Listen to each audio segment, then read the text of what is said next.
Chelsea have appointed Enzo Maresca as manager in what must go down as the most senseless and uninspiring appointment that Chelsea Football Club have made since we sacked Jose Mourinho and replaced him with Avram Grant. Look, I desperately hope that it goes well for Maresca. I love our tradition and relationship with Italians, and there is an awful lot about Enzo Maresca that I admire. He has done stellar work in football, but he has basically been appointed because of his relationship with Pep Guardiola. The fact that Enzo Maresca has an association with Pep Guardiola is inspiring enough for our ownership to give him the keys to the Chelsea kingdom, and that is bonkers. But look, I've been away. I'm sorry for the delay on this video. I've been in Marbella with my family. But while I was away, I was reading up on Maresca and I was trying to find the lineage that would help me comprehend this appointment, and it basically doesn't exist. The only draw can be Guardiola. It can't be Palmer. It can't be getting Leicester promoted. I mean, that's hardly noteworthy, is it? If you are the Leicester manager, with that team, the size of that club, the stature and history of Leicester City, of course you're expected to get back to the Premier League. So I'm trying to deduce and fathom a reason as to why he's been given the Chelsea job. And it's basically his association with Pep Guardiola. So we have replaced Mauricio Pochettino, a manager that, look, I never particularly liked, a manager I never particularly warmed to, and a manager I never really wanted at Chelsea. But we have replaced Mauricio Pochettino, who objectively has to be in what? The top 15 managers in the world? With Enzo Maresca. We've replaced a manager in Pochettino with pedigree and a track record, and replaced him with somebody who is totally untried, untested, unproven, and will be making his managerial Premier League debut at Chelsea Football Club. Oh my God. When you say this out loud, it is just nuts, isn't it? Like Pochettino, whatever you think of him as a man, he is a good manager. You know, he's Tottenham's best manager of the past 30 years. He's been to a Champions League final. He has won Ligue 1 in France. So Maresca is obviously, objectively, a downgrade. And you combine all of that about Mauricio Pochettino with the fact that we actually found a bit of rhythm. You know, towards the end of the season, we looked good. Our better players were playing really well, and at times we played some scintillating football. We honestly played the best football that has been played at Stamford Bridge since Eden Hazard was in the team under Pochettino towards the end of the season. Like 5 wins on the spin. 5 wins on the spin is significant. When I was a kid, people used to sing about 5 wins on the spin. I know that Mikel Arteta, Pep Guardiola, Antonio Conte, Jurgen Klopp have changed the definition of football and the definition of success. But 5 wins on the spin is huge. And that's what Pochettino achieved. I don't know the numbers, but I think that's the first time Chelsea would have won 5 in a row since we were good. And certainly that's the first time it's happened under this ownership. And it really scares me. You know, you look at Leicester City fans' reaction to him going, they just don't seem to be particularly bothered. They found him one-dimensional, they found him boring, they found him predictable, they found his lack of substitutions infuriating. So we have gone from Pochettino to Maresca. That's the same as going from Erling Haaland to Troy Deeney, man. What are we playing at? And he just doesn't divert from his style of football. You know, when I was at Malaga Airport today and when I was on the plane flying home, I read a brilliant article. There's a piece with Martin Samuel in the Times talking to Carlo Ancelotti, and it is so enlightening. It's so revealing. It is a perfect football summary, and it chimes exactly with how I feel about football. Ancelotti almost proudly says that he doesn't have an ideology. He doesn't have a style. He is a manager who is pragmatic, and he believes that his job is to find a way to win. Carlo Ancelotti is arguably the best manager to have ever lived. You can easily make that case. He is the only manager that has won the league in all 5 European major leagues. He is a complete icon of the game. He is a hero of mine. One of my favourite seasons following Chelsea, home and away, was the season where Ancelotti won us the double. We were electrified. In this article, he sort of acknowledges that not having a style or a clear ideology may cost him. People don't necessarily hold him in the regard that they do other managers because he hasn't got this identifiable style of play. I tell you what he is. He is a serial winner, a serial European Cup winner, a serial trophy hunter, both as a player and a manager. And he gives this great example. He gives this great example of his Real Madrid team going to play De Zerbi's team in Donetsk. When Roberto De Zerbi was manager of Shakhtar Donetsk, they were a brilliant team. They kept the ball really well, and they pressed from the front in a way that was so damaging to the opposition. Ancelotti, so clever, just changed his entire tactic. He told his team, do not press. If you don't press, they won't know what to do, and ultimately you will destabilise them. His team won 5-0.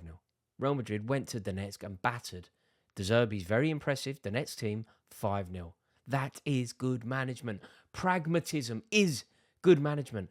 And Maresca proudly says that he will not divert from his style of play. He has one way to play, and that is how he wants the game to be played. This really troubles me. It also troubles me because Chelsea Football Club should be rivals for Manchester City. We should be challenging Manchester City. What we shouldn't be doing is being a poor man's imitation of Manchester City. How on earth are we supposed to supersede Pep Guardiola, beat Pep Guardiola, knock Pep Guardiola off his perch, if all we do is employ the B-Tech version of Pep Guardiola? Let's find a manager that can compete, not simply imitate, copy. And the other thing that we've learned from this Maresca appointment is that this ownership are so dangerous. They have sacked a manager who was principled and who clearly said to them that they need to keep hold of our best players. Our best players towards the end of last season were obviously Conor Gallagher, who played more minutes for Pochettino than any other Chelsea player, and Trevor Chalobah. The second that Chalobah came into that back line, we were brilliant.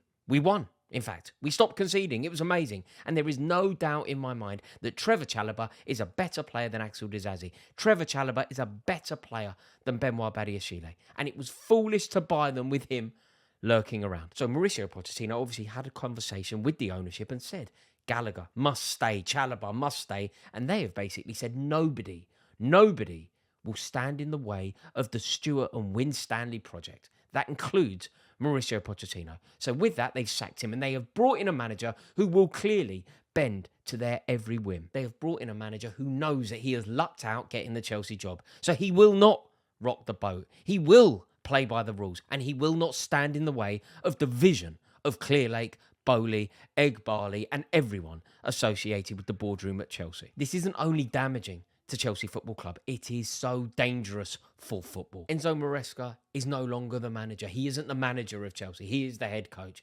So now the board can run roughshod over everything that is going on with the first team. We are now officially a business. We reported a loss of 90 million quid for last season. So now, before June the 30th, we are going to have to sell. Pochettino obviously didn't accept that.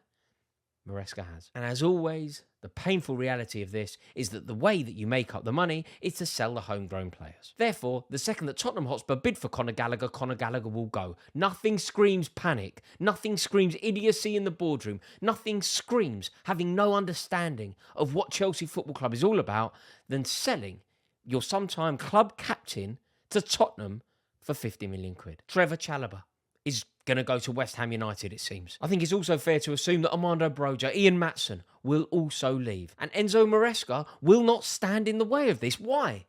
In fact, his appointment is a facilitator of this. He himself, simply by being who he is allowing us to do this. He is a facilitator of the vision of Clearlake. And for that reason, it already feels like a disaster. I mean, he's also going to massively have his work cut out. There's so much to do at Chelsea. There are so many problems.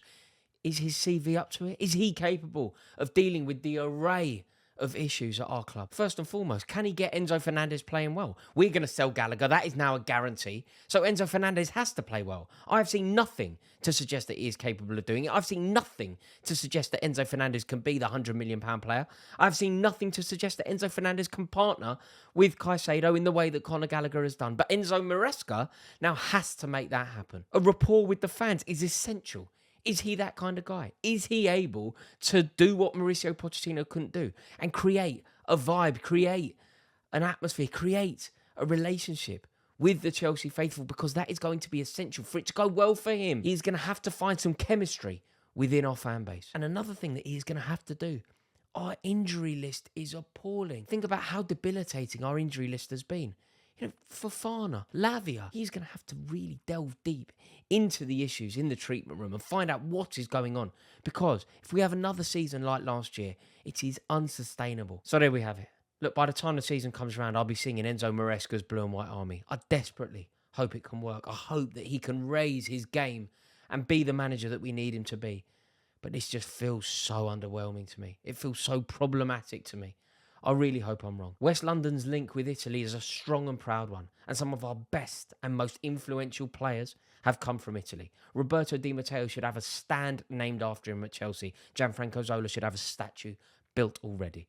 Gabriele Ambrosetti, not so much. Let's hope Enzo Maresca can add his name to the more positive list. I'm worried, I'm underwhelmed, but he does have my full backing. Thank you so much for watching this video. Please let me know how you feel about this in the comments below. I will be reading your comments finally and intently because I really want to understand how people are feeling about this appointment. I hope I'm wrong, but when I saw the news, I cannot say that I was doing the Marco Tardelli celebration round the swimming pool in Marbella. In a bit.